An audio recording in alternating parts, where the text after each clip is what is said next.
Hello everybody, my name is Joshua and I'd like to welcome you back to another episode of Coffee, Cats, and King, where we will discuss books both new and old. I'll share with you pictures of my cats who will make you wish they were your cats, and I will drink enough coffee for me and everybody watching.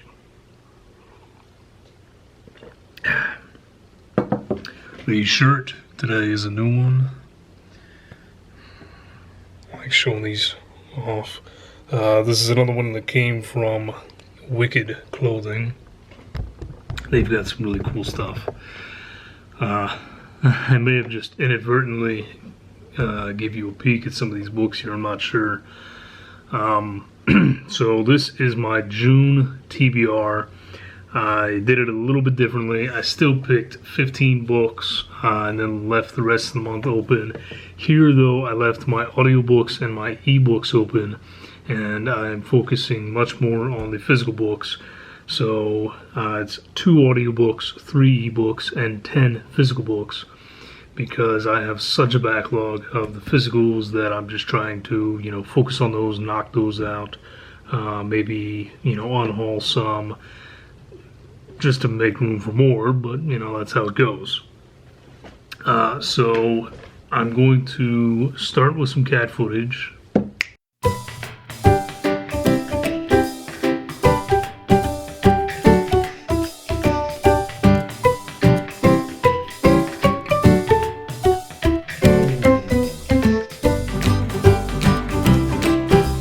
So let's start out with the audiobooks.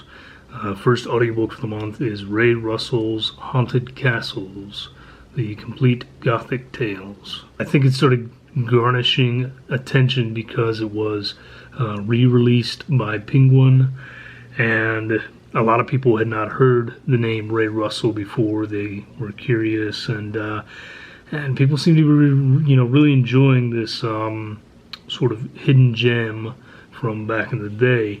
I know that Andrew from It Came From the Page has read this one, and another booktuber that I really enjoy, Hannah, she has also read this one. Both of them gave it 4 stars. This is, as it says, Gothic Tales, although according to Hannah, it doesn't seem to be particularly Gothic, but just more old-timey and dramatic than anything. I don't know, but this is one that was, it's been on my radar, and I had the chance to pick up the audiobook version for $2. Figured, why not? I can't pass it up, right? Now the second audiobook for the month is C.A. Gleason's They Got Out, and this is science fiction and horror short stories, again by an author that I have not read, but they sounded really interesting. I actually saved a description of some of the stories here to share with you guys. So there's Scareplane. He's supposed to save the world, but he just woke up in another dimension. Pending. The subject's journal details his life and lends insight into the boy before he turned into a monster, before his destructive power brought the world to its knees. The Hatred. After agreeing to house sit for a mysterious homeowner, a struggling musician hears voices in the middle of the day and has nightmares so frightening that he screams himself awake. As he goes about the conspicuous task he's paid handsomely for, he begins to suspect he may not be alone in the house, and that there are plans in store for him more terrifying than he could possibly imagine. Also includes 5 other stories about vigilantes, an alien threat, giant spiders, a possessed little girl, and even a zombie-slaying granny. Moving into ebooks, as I said, I chose 3 ebooks for the month. The first is another one that I have been offered a copy of to read and review before its publication. This is Blair Daniels with Terrors of the Forest, 13 Tales from the Campfire. And I will go on to say I believe I've read everything that Blair Daniels has put out. She writes short fiction, all short stories, all sort of in the campfire tales / creepypasta realm. And I think back in the day she may have started as a Reddit author on No Sleep. But like I said, I pretty much read everything from her up to this point and continue to do so every time she brings something out. So this is one that when I realized I had the chance to read it early, I jumped at it because I'm a big fan of her. I think that she's very creative, and she just writes a cool horror short story. Things that give you the creeps, don't give you many answers, but really make you think and speculate on just ordinary, mundane things in your lives that, in her stories, can very quickly turn creepy and scary. So, I'm very excited for this one. This will be my first ebook for the month of June. Second is Lunch is Too Short for Long Stories by Jenny Clark. And yes, it is. So this is a collection of flash fiction, meant to, be able to read each of these stories within 5 or 10 minutes, which I, for one, very much appreciate. I have a very short lunch break. This is one of those eclectic sort of collections where it has romance, it has science fiction, it has mysteries and murder, and maybe a few dragons as well. So, I said I picked this one up because I was kind of just thinking the other day. Sorry, I'm twirling my pen around here. I need to put that away.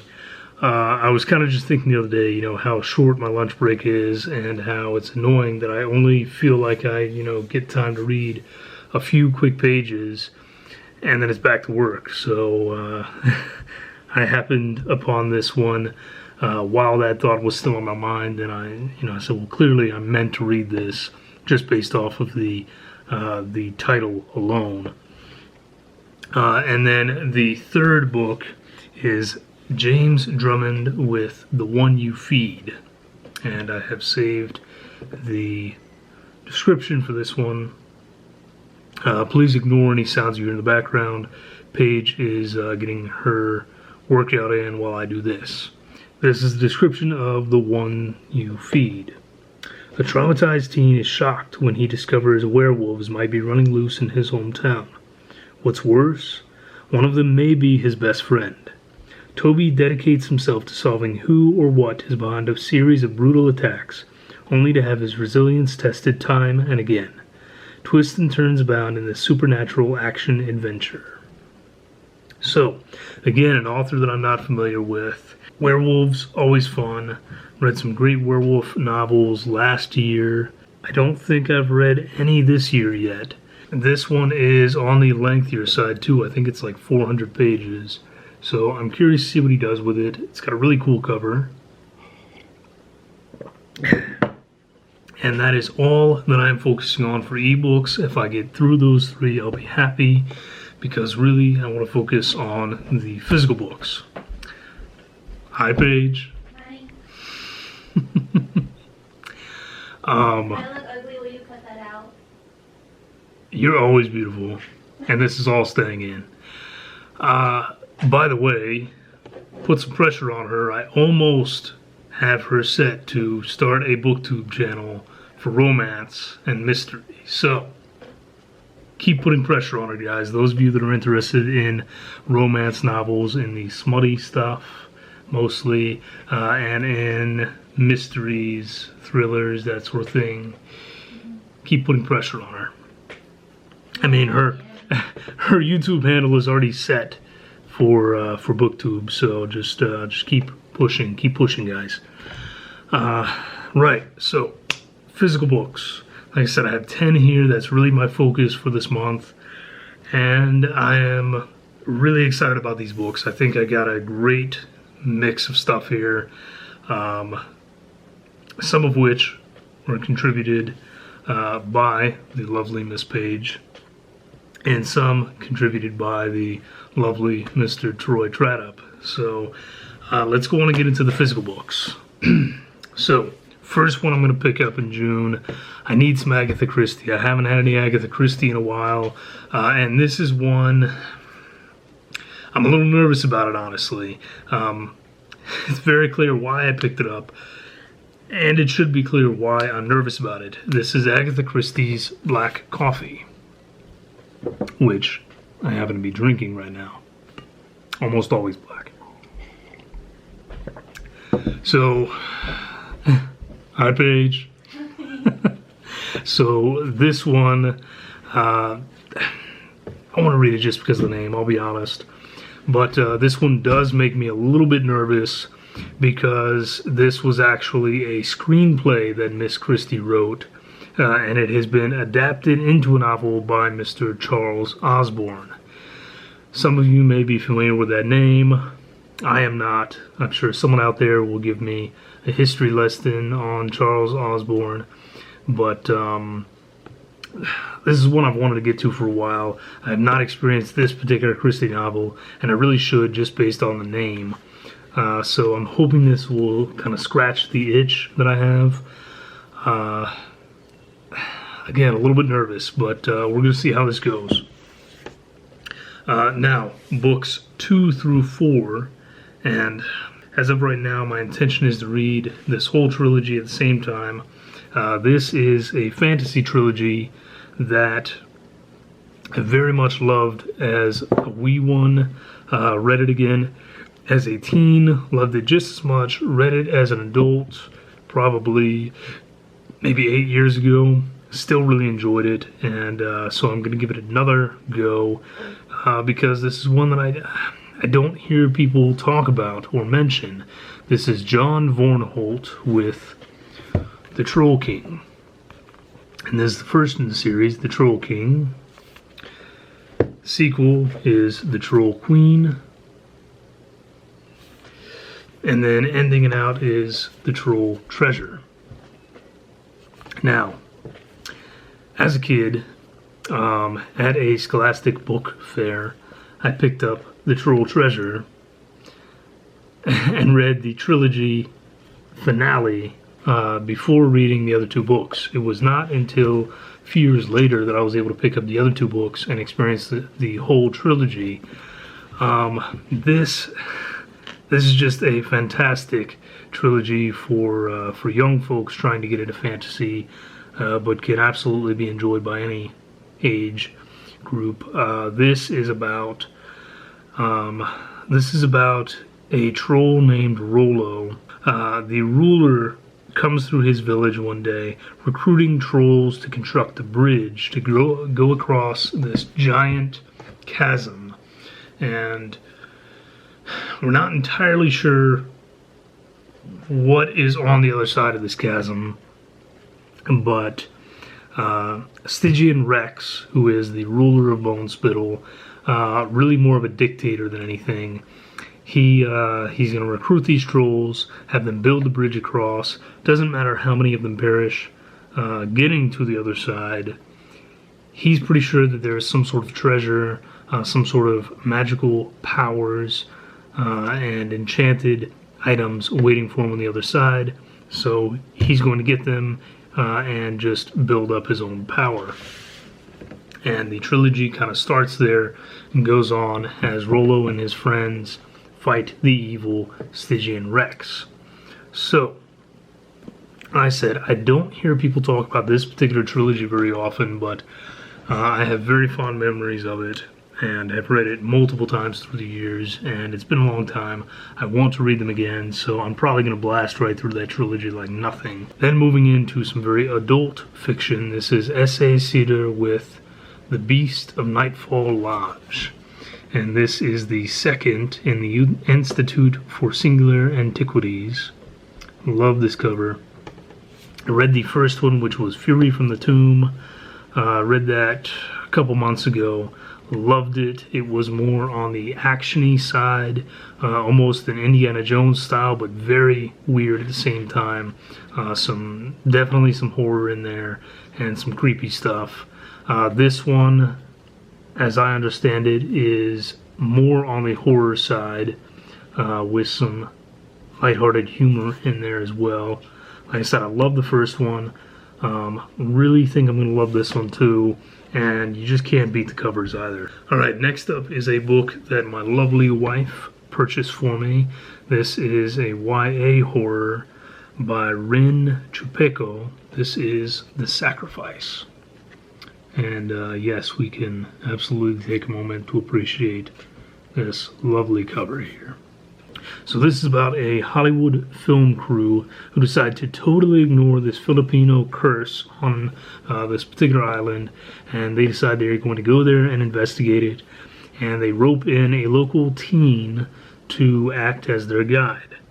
Well, as soon as they arrive, a giant sinkhole appears with a mummified corpse twined up in the branches, and immediately thereafter, all the crew start seeing strange visions. They are threatened and basically told that if they don't leave, everyone's going to die. This is one that caught my eye walking through Barnes & Noble one day.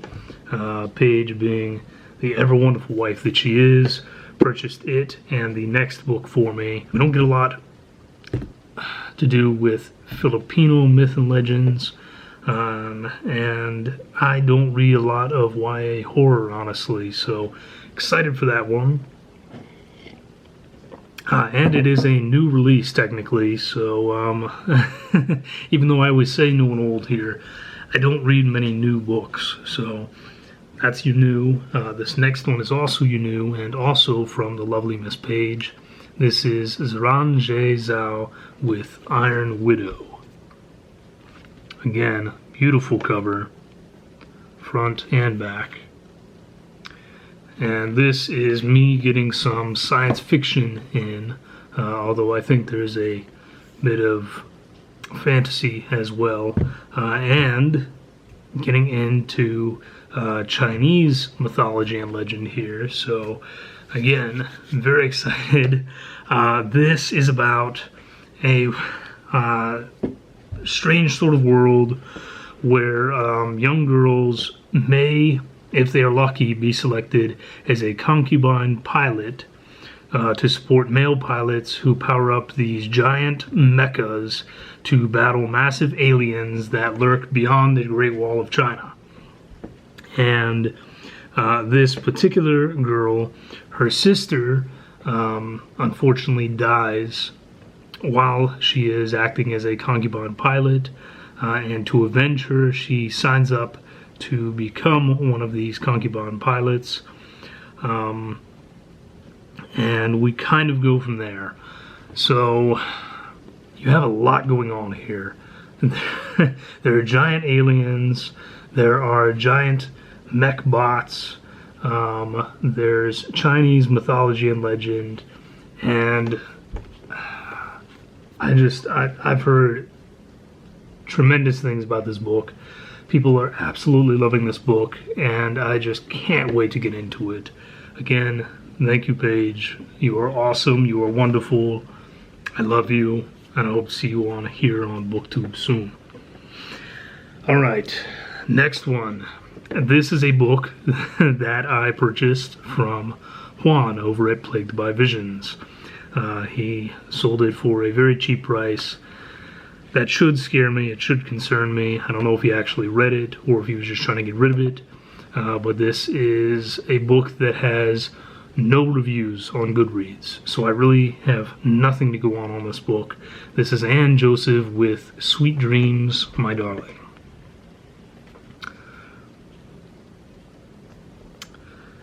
This says, first came the magazine subscriptions she hadn't ordered, the bills for things she hadn't bought. Then the prank phone calls began, first at home, then at the office. Elise Turner couldn't figure it out. Why would anyone want to harass her this way? She was a completely ordinary woman with a 9-to-5 job, a cute 4-year-old son, and not an enemy in the world. But the calls increased. The threats escalated. Elise didn't feel safe at home anymore. She didn't feel safe at the office either. At night she couldn't sleep. At work she was unable to concentrate. Finally she asked for police protection. But even round-the-clock surveillance wasn't enough to stem the tide of terror. Someone was determined to push Elise over the edge. Someone very clever, very ruthless. And unless Elise couldn't manage to figure out why, she didn't have a prayer of stopping her tormentor. Sorry guys, I feel like I'm kind of losing my voice here. So very intrigued by the fact that this has no reviews on Goodreads at all. These next two both came from the ever wonderful Mr. Troy Tradup, who unfortunately just ended his time on BookTube. I know we're still going to see him in the comments, and it was great to have him for the time we did. This first one is actually, I guess, technically a comic book, which I don't think I've ever featured on here before. But this is one that he read and talked about on his channel and then sent to me because I said, hey man, that looks really awesome, and he was kind. And so this is the Snagglepuss Chronicles. And I don't even know what to say about this book, honestly. Like I said, it is a comic book collection, if you will. The back says drama, comedy, tragedy. For the renowned Southern playwright called Snagglepuss, these are the ingredients that have made him a star of the New York stage and the glittering world that surrounds it. But the year is 1953, and behind the bright lights, darkness is brewing. This is kind of one of those where, you know, if you're not intrigued by the cover, then this clearly is not for you. So I think this is obviously very much on the political side of things. Typically I avoid that sort of thing, but I was just too intrigued by the use of Snagglepuss as an historical figure almost. So thank you, Troy. I'm really looking forward to getting into this one towards the end of the month. And then to finish off the month, I do not in any way anticipate actually finishing this book, but it will at least finish the month of June out for me and start the month of July. This is another one that Troy sent to me a while back that I have not had a chance to read yet. This is T.E.D. Klein with The Ceremonies. Beautiful book. Beautiful book. Very lengthy. It is over 600 pages. Honestly, I'm pretty much going in blind. I've only read one other book from T.E.D. Klein, and it was a collection of novellas, also sent to me by Troy, of course. That was fantastic. It was on the Lovecraftian side, definitely, and I think this is just a very lengthy novel that delves into Lovecraftian horror again. But this is one that's, you know, it's been sitting on my shelf. I've been wanting to get to it. I have heard excellent things through the years about it, and just haven't had a chance to pick it up. And I decided, you know what, this is how I'm going to end the month. If it takes up, you know, the whole of June to finish this and takes up part of July, then so be it. I'm just ready to read it, you know? So, this will be my last one for the month.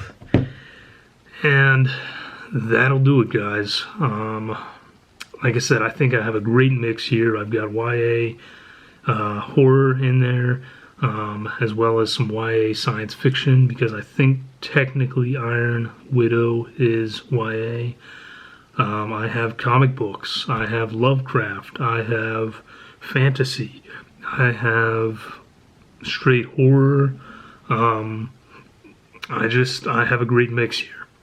So, I'm going to end off here because, like I said, for some reason my voice seems to be failing me here. You got some cat footage. You got some page footage, apparently. And that's it. I hope you enjoyed this. As always, let me know what you think down below. If you have any suggestions for the month of July, if you have read any of these and have strong opinions, again, please tell me. And I'm going to wrap things up. So, thank you guys for joining me. Have a wonderful week, a wonderful start to your month of June. Stay safe, drink great coffee. Cheers, guys.